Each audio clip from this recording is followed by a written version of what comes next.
Bismillahirrahmanirrahim. Assalamualaikum warahmatullahi wabarakatuh.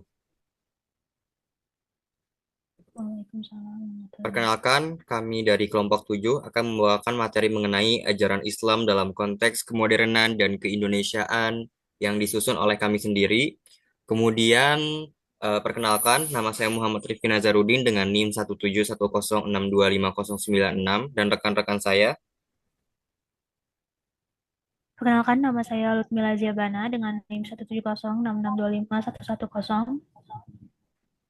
Ada Muhammad Radu Albani dengan NIM 171062517.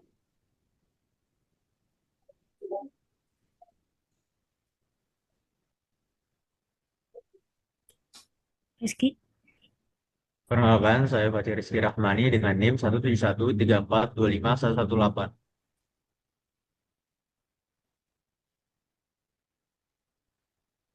Lanjut.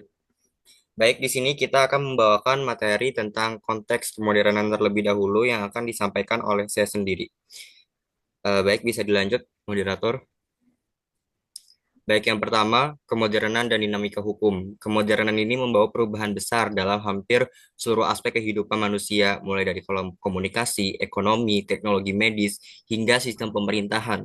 Perubahan tersebut menuntut sistem nilai dan hukum untuk menyesuaikan diri agar tetap operasional, relevan, dan mampu memberikan solusi atas persoalan baru yang tidak ditemukan pada masa-masa sebelumnya. Nah, bagian ini nih akan dijelaskan bahwa modernitas ini membawa perubahan yang sangat cepat dan luas dalam berbagai manusia. Modernitas menciptakan persoalan-persoalan baru nih yang tidak ditemukan pada masa-masa klasik atau pada masa-masa zaman dahulu, misalnya seperti teknologi digital, kesehatan modern, ekonomi global, atau isu-isu sosial lainnya yang terjadi pada saat ini. Karena itulah sistem hukum ini termasuk hukum syariah harus adaptif supaya tetap operasional dan relevan. Hukum Islam ini tidak boleh beku, tapi harus mampu menjawab tantangan-tantangan zaman. Baik, selanjutnya.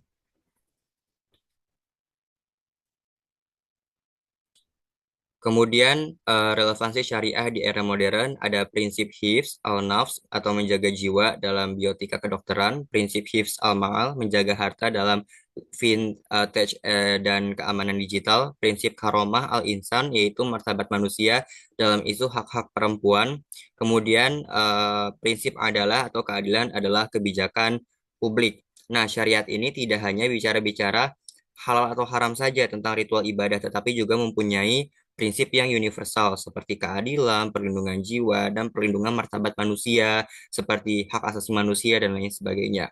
Ketika prinsip ini diterapkan pada konteks kemodernan, syariah justru memberikan solusi seperti dalam isu etika, medis, vintage, keamanan digital atau data, kemudian hak perempuan dan kebijakan publik. Lanjut.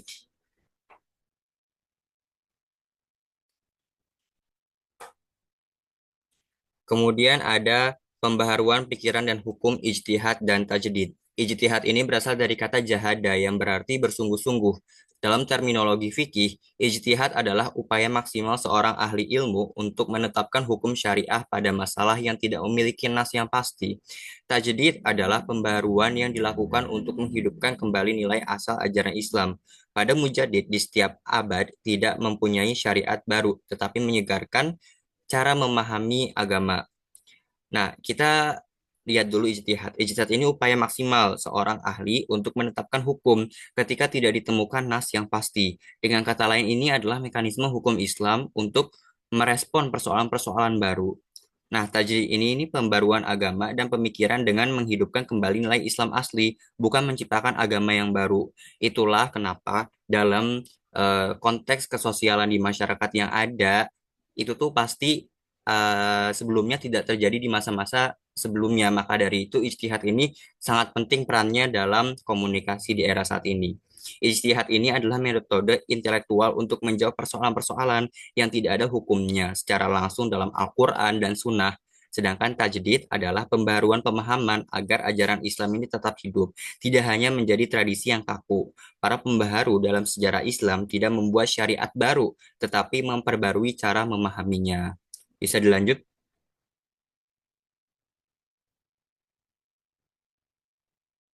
Kemudian masuk ke fungsi ijtihad. Yang pertama ini memberikan jawaban atas problem kontemporer, misalnya masalah surrogasi, e-commerce, dan data digital, menjembatani antara teks wahyu dan realitas sosial. Ijtihad mempertemukan dimensi ideal teologis dengan konteks historis. Kemudian menjaga keluasan syariah. Tanpa ijtihad, syariah akan membeku dan jauh dari kebutuhan masyarakat. Kemudian memperkuat peran intelektual dalam Islam. Islam tidak pernah mengajarkan kejumudan pemikiran. Nah, ijtihad ini membuat hukum Islam tetap fleksibel. Tanpa ijtihad, tanpa ijtihad, syariat akan membeku dan tidak relevan dengan kebutuhan sosial yang terus berubah. Kayak misalnya e-commerce, data digital. Sebelumnya ini tidak ada pernah dibahas pada zaman Rasulullah, tapi itulah yang namanya kemajuan zaman atau berubahnya zaman. Maka dari itu perlu yang namanya hukum baru lagi itu. Maka dari itu ajaran Islam inilah yang menjadi jawaban dari hal-hal yang terjadi di dalam kehidupan sosial yang ada di masyarakat. Nah, selain itu, ijtihad juga berfungsi menjembatani antara teks wahyu dengan realitas sosial. Artinya, dimensi ketuhanan ini dalam hukum Islam dipertemukan dengan konteks historis dan perubahan masyarakat. Kemudian yang terakhir, paling penting, ijtihad ini menunjukkan bahwa Islam adalah agama yang menghargai akal dan proses berpikir. Jadi, intelektualitas merupakan bagian dari tradisi keagamaan. Jadi, Islam ini tidak mengajarkan untuk tetap ngestak doang di zaman-zaman seperti itu. Kita juga perlu yang namanya kemajuan. Lanjut.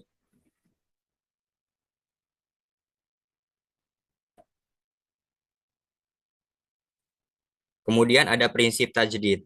Tadi tajdid adalah proses pembaharuan dalam Islam, namun bukan membuat agama baru, ingat ya, tetapi menyegarkan pemahaman terhadap ajaran yang sudah ada. Kayak misalnya kembali pada Al-Quran dan Sunnah, tetapi dengan pendekatan kontekstual, memberikan agama dari praktik budaya yang tidak relevan, menegaskan semangat rasionalitas, keadilan, dan kemaslahatan, kemudian menghidupkan kembali tradisi ilmiah Islam yang sempat melemah.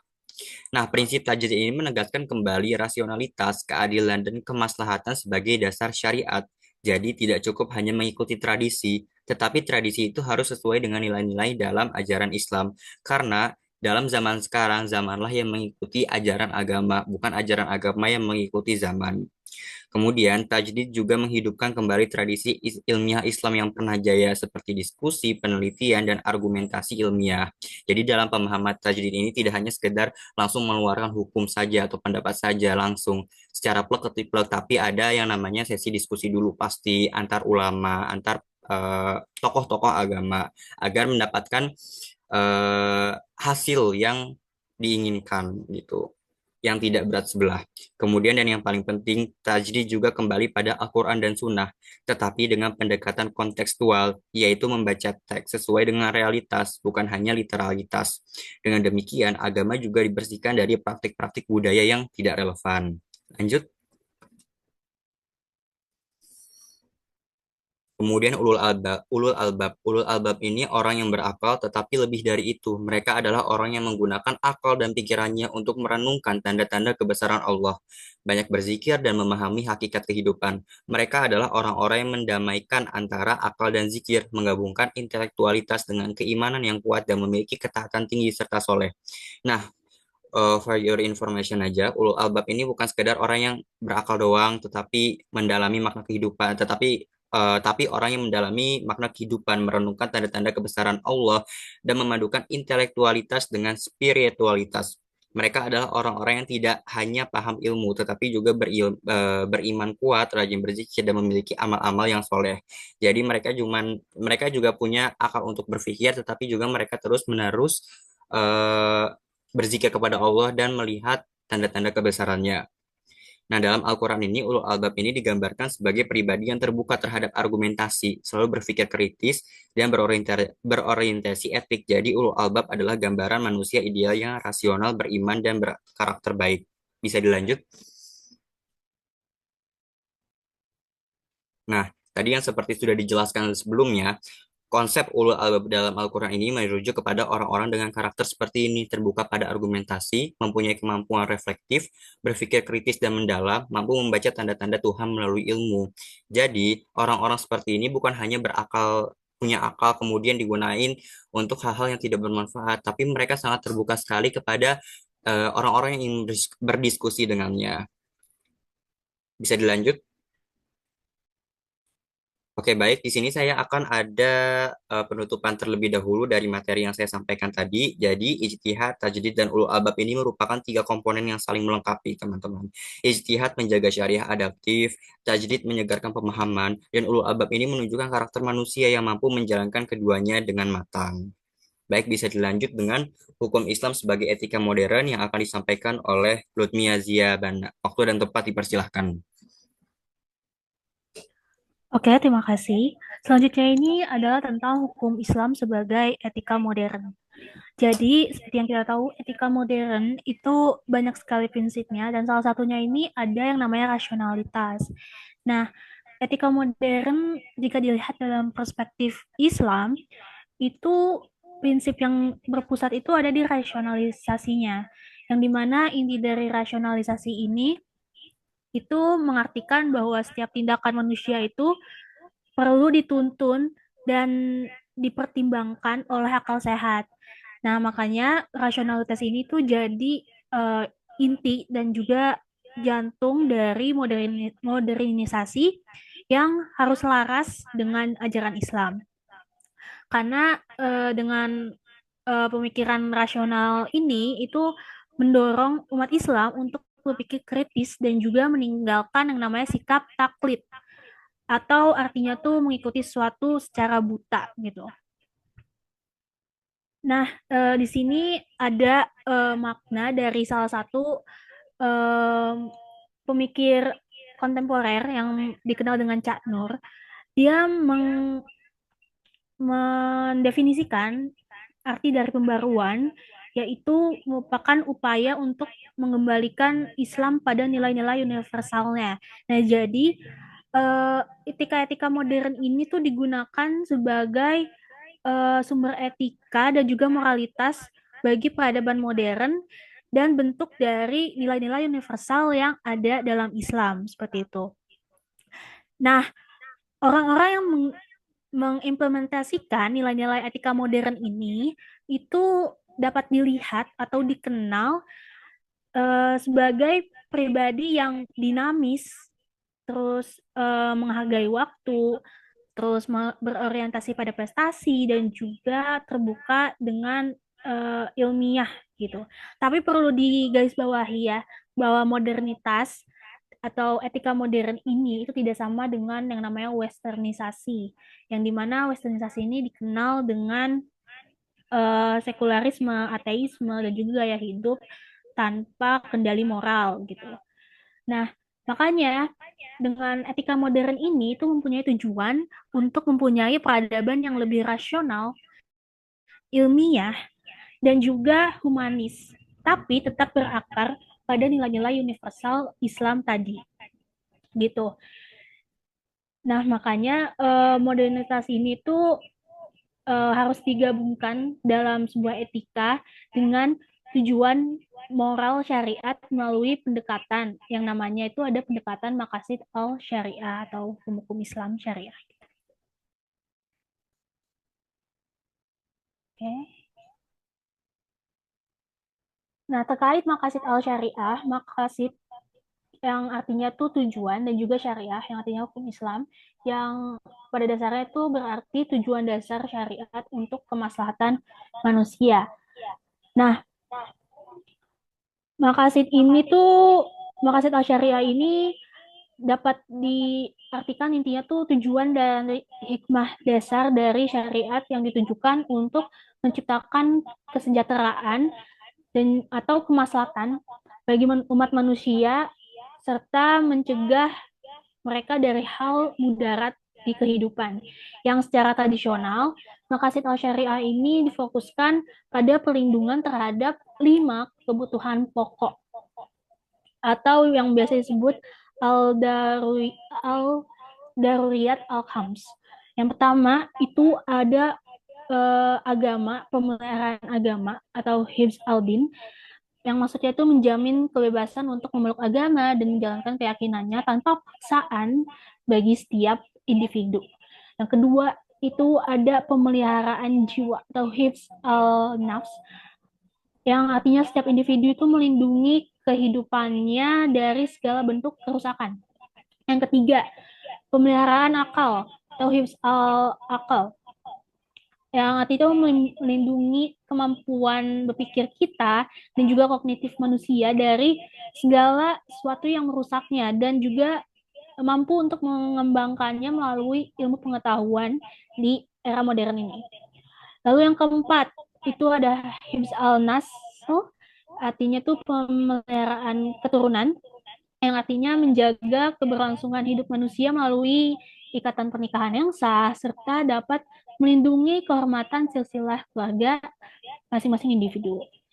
Lalu yang terakhir, yang kelima, itu ada terkait hifz al-mal atau pemeliharaan harta, yang bermaksud untuk menjamin dan melindungi harta benda yang diperoleh oleh setiap individu dengan cara yang halal dari segala bentuk kerusakan, seperti contohnya perampasan atau eh, perebutan yang mampu merusak segala bentuk harta yang memang seharusnya menjadi hak milik kita dengan cara yang halal gitu.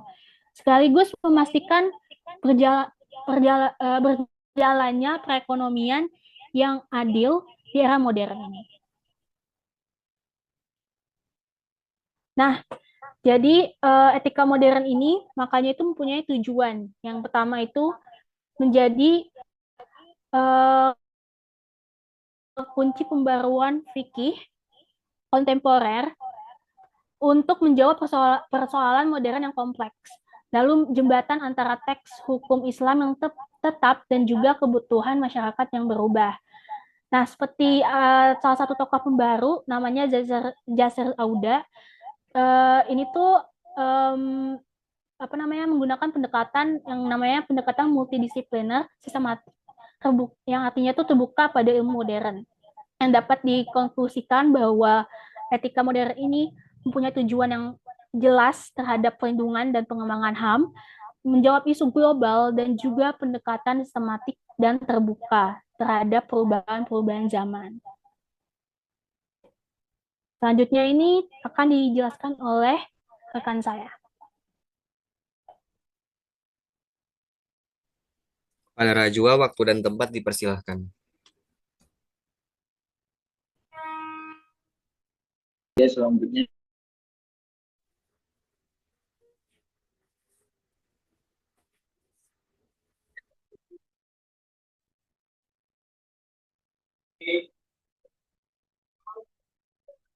pertama, Islam sebagai kekayaan budaya Nusantara. Islam hadir sebagai agama sekaligus kekuatan budaya. Terbentuk corak keberagaman khas, inklusif, dan moderat. Itu disebut dengan Islam Nusantara. Proses akulturasi kreatif kita menyerap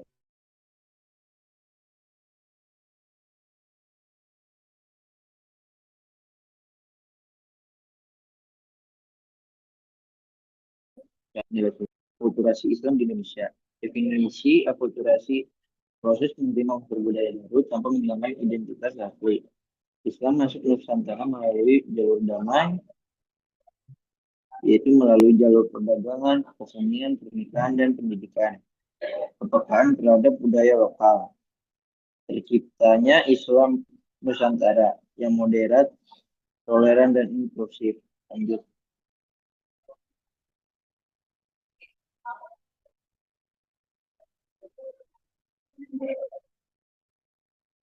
Proses dan sejarah akulturasi Islam. Nah, ini adalah terbelakangnya. Sebelum Islam, masyarakat sudah memiliki tradisi Hindu, Buddha, dan animisme masuk pada abad ke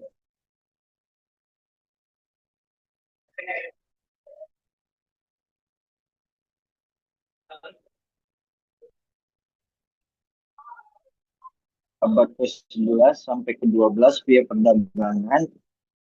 Abad ke-13 lebih masif di Jawa. Pendekatan dakwah damai adaptasi tradisinya mudah diterima. Islam mempengaruhi politik. Raja mengadopsi Islam memperkuat kekuasaan, muncul kerajaan Islam seperti Demak dan sebagainya. Lanjut.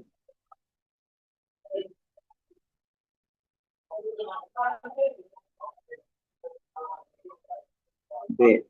Metode akulturasi. Prinsip pertama, al-adah muhakkamah. Adat boleh menjadi dasar hukum jika tidak bertentangan syariat. Pendekatan dakwah secara dialogis, damai, menyatu dengan masyarakat.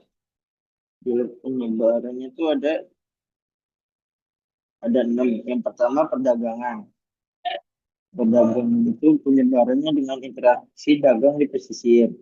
Yang kedua, kesenian dengan cara adanya acara wayang, gamelan, dan sastra. Yang ketiga, perkawinan dengan cara penguatan struktur sosial. Tasawuf, ritual dekat pola pikir lokal.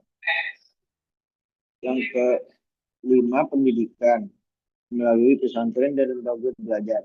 Yang terakhir, melalui politik. Penguasa Muslim mendukung penyebaran Islam.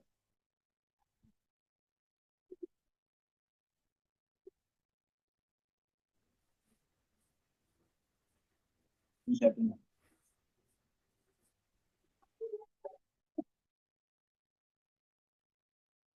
di gua kak. Ya, selanjutnya akan disampaikan oleh Fatih Rizky Rahmani. Waktu dan tempat dipersilahkan. Oke, baik. Selanjutnya adalah fleksibilitas Islam terhadap adat dan budaya lokal. Yang pertama adalah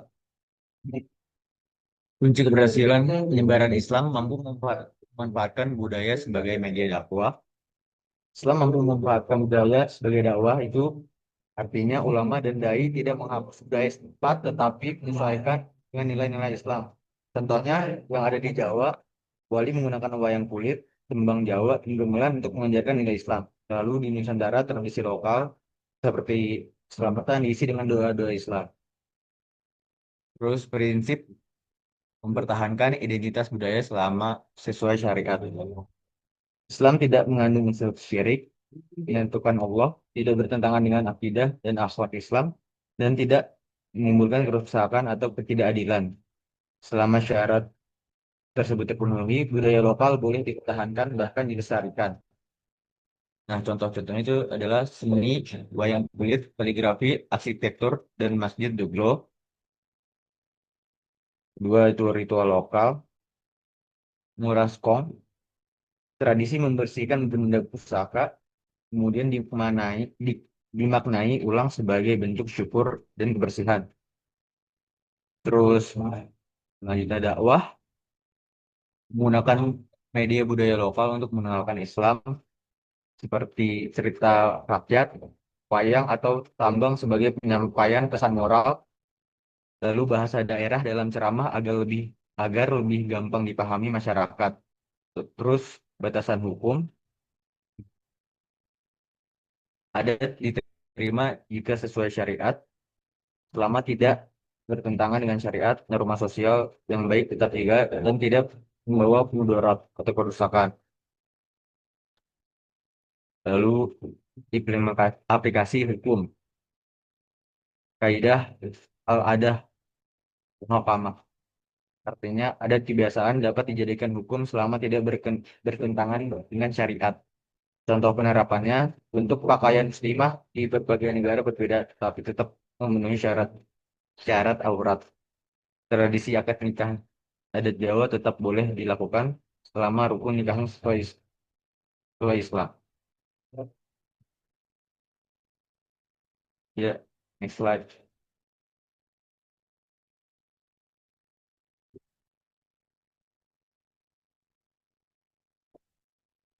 Selama ciptakan akhir sebagai ajaran Islam.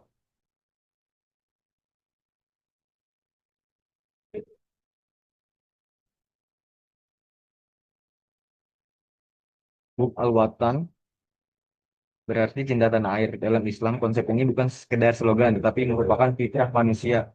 Karena setiap orang secara alami merasa bangga terhadap tanah kelahiran, memiliki keterikatan emosional, ingin melindungi tempat tinggalnya, dan menjaga kehormatan bangsanya.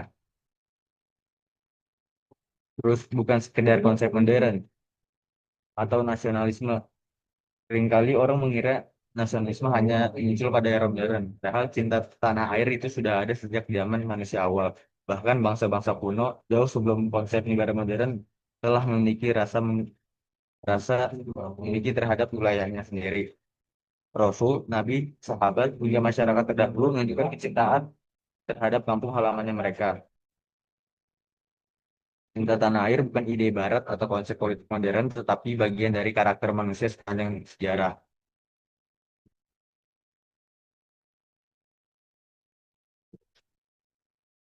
Pandangan Islam terhadap cinta tanah air. Islam memandang cinta tanah air sebagai sikap positif yang mendukung terciptanya kedamaian dan keharmonisan selaras dengan nilai-nilai kemanusiaan seperti menjaga keamanan, menjaga masyarakat, menciptakan keadilan, dan membangun peradaban yang lebih baik. Karena itu banyak ulama menyatakan bahwa mencintai dan menjaga negara adalah bagian dari tanggung jawab moral umat Islam itu sendiri. Perdebatan national state relevansi dalam Islam. Ada sebagian kelompok yang menolak konsep nation state atau negara bangsa modern. Namun, perdebatan tersebut tidak menghapus pentingnya cinta tanah air dalam Islam. Sebaliknya, perdebatan itu justru menunjukkan perlunya memahami konsep negara dan tanah air dengan mengacu pada sumber hukum Islam seperti Al-Quran, Ijma Ulama, Qiyas. Indikasi cinta tanah air dalam Islam. Contohnya di sini kami mengambil dua, yaitu Nabi Ibrahim. Nabi Ibrahim itu berdoa kepada Allah agar negerinya menjadi negeri yang aman dan diberkahi. Doa ini tercatat dalam beberapa ayat seperti Quran Surah Al-Baqarah 126 dan Quran Surah Ibrahim ayat 35. Maknanya Nabi Ibrahim mengajarkan bahwa mendoakan keselamatan dan kesejahteraan negara merupakan bagian ibadah. Lalu di sini ada Nabi Muhammad SAW. Nabi Muhammad itu mencintai kota Mekah. Nah, saat berhijrah ke Madinah, beliau merasakan kerinduan dalam Mekah.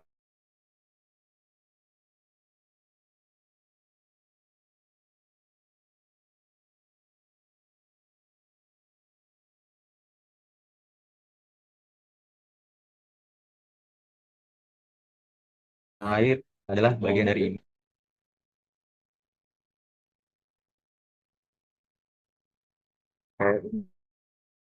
Selanjutnya adalah implementasi cinta tanah air dalam Islam. Sikap rela berkorban dan nasionalisme. Rela berkorban tenaga, waktu, bahkan jiwa demi negara. Yang kedua, membela negara maju. Membela negara adalah kewajiban setiap negara termasuk umat Islam. Hal ini bagian dari menjaga kemaslahatan dan mencegah perusakan atau waspada. Landasan ayat Al-Quran, seperti Quran Surat Al-Anfal ayat 60, perintah mempersiapkan kekuatan untuk menjaga negeri dari ancaman.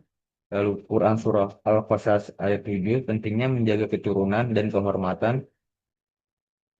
Lalu ada Quran Surah An-Nisa ayat 125, perintah untuk menegakkan keadilan termasuk dalam kehidupan bernegara. Nilai-nilai Al-Quran dalam cinta tanah air itu sendiri. Persatuan dan kesatuan, ufuwah wataniyah. Quran Surah Al-Hujurat ayat 13. Manusia diciptakan bersuku-suku agar saling mengenal, bukan bermusuhan. Lalu Quran Surah Al-Imran ayat 103, perintah berpegang pada tali Allah dan tidak berpecah belah. Lalu ada Quran Surah Al-Anbiya ayat 92, umat diperintahkan menjadi kesatuan. Persatuan bangsa adalah kewajiban yang mendatangkan kemaslahatan bagi seluruh rakyat. Menghormati sesama manusia, akhlak sosial. Al-Quran mendorong umat Islam berlaku baik kepada siapapun tanpa memandang agama, suku, dan status sosial. Contoh implementasinya tidak menghina kelompok lain, menghargai adat dan budaya daerah, tidak melakukan tindakan merugikan publik. Lalu yang C, nilai kesetiaan dan komitmen moral. Di dalam Quran Surah An-Nisa ayat 59, taat kepada Allah, Rasul, dan pemimpin selama tidak bertentangan dengan syariat. Lalu Quran Surah Al-Imran 103, komitmen menjaga persatuan bangsa. Maknanya warga negara wajib mematuhi aturan negara, menjaga disiplin, dan menepati janji sosial. Selanjutnya D, ketaatan pada aturan dan pemimpin. Dalam Islam, pemimpin wajib ditaati selama tidak memerintahkan kemaksiatan. Taat aturan negara adalah bagian dari menjaga ketertiban umum. Landasan ayat Quran surat An-Nisa ayat 69 dan Quran surat An-Nisa ayat 135. Lalu selanjutnya toleransi beragama. Di dalam Quran surah Al-Mumtahanah ayat 8, Allah tidak melarang berbuat baik dan berlaku adil kepada non-muslim yang tidak memerangi umat Islam. Terus Quran surah Al-An'am ayat 108, larangan mencela sesembahan agama lain. Maknanya adalah menghormati perbedaan menjadi bagian cinta tanah air. Sebelum kami menutup materi ini, saya akan memberikan kesimpulan singkat. Dari apa yang kami jelaskan menunjukkan bahwa keberlangsungan dan relevansi ajaran Islam sangat bergantung pada kemampuan umatnya untuk melakukan ihtijaz dan tajdid secara bertanggung jawab dan berlandaskan maqasid al-syariah. Pembaruan tidak dilakukan untuk mengubah prinsip-prinsip pokok agama, tapi untuk memastikan bahwa penerapan hukum dan tradisi keagamaan tetap sesuai dengan perkembangan sosial, budaya, ilmu pengetahuan, dan juga teknologi. Melalui pendekatan yang menekankan kemaslahatan, keadilan, dan perlindungan terhadap martabat manusia, Islam dapat menjawab tantangan zaman tanpa kehilangan identitas dasarnya. Dan dalam konteks Indonesia sendiri, kemampuan Islam untuk berdialog dan berakulturasi, berakulturasi dengan budaya Nusantara membuktikan bahwa ajaran ini mampu hidup berdampingan secara harmonis dengan kearifan lokal, sehingga membentuk karakter keberagaman yang inklusif, toleran, dan moderat. Proses akulturasi ini tidak hanya memperkuat kedudukan Islam di masyarakat, tetapi juga memperkaya warna budaya Indonesia itu sendiri. Dengan demikian, perpaduan antara prinsip dasar yang kokoh dan fleksibilitas dalam aspek sosial budaya menjadi kunci agar Islam menjadi sumber nilai inspirasi moral dan pedoman hidup yang relevan sepanjang masa. Ya, terima kasih. Baik, terima kasih kepada rekan-rekan yang telah menyampaikan materinya dengan sangat baik. Kami dari kelompok 7 mohon maaf apabila ada kekurangan atau kesalahan dan akhir kata kami ucapkan wassalamualaikum warahmatullahi wabarakatuh dan terima kasih.